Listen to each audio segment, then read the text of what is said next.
Hey everyone, welcome to this new series of online devotionals that we're doing.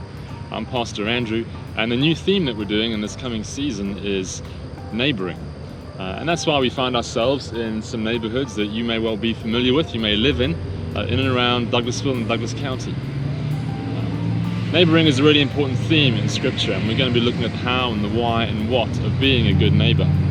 And the scripture that we're looking at this morning comes from 2 Corinthians 2:15. Where it says, "For we are to God the pleasing aroma of Christ among those who are being saved and those who are perishing."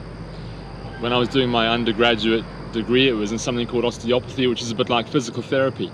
And so as a group of students, we were in close proximity to each other. We would be working and doing examinations on spines and necks and shoulders and knees and hips.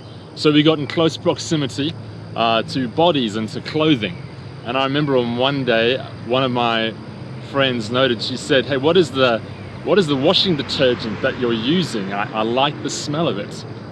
Now, it was something that never really occurred to me. I had no idea what she was talking about. It was just what I used. But she was aware of it. And this is kind of the point that Paul is making, is that there's kind of a sensory thing that people experience as they encounter Christians. And it's gonna be something that they sense as being good, and for some of them, not so good. And he's kind of saying that people are going to react to you as you live your life before others in different ways. Expect it, but don't let that put you off of being who God has called you to be. Sometimes we think too much about what people are thinking about us.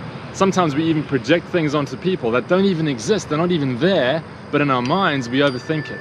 Saying don't overthink it. Just live your life before others.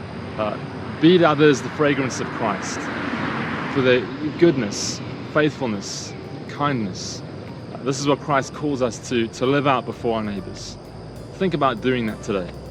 We've got to think more about what God thinks about us, what God calls us to do, than necessarily what others think about, because sometimes we just completely miss the boat. Live into God's calling for you as you live your life before your neighbors. Have a great day.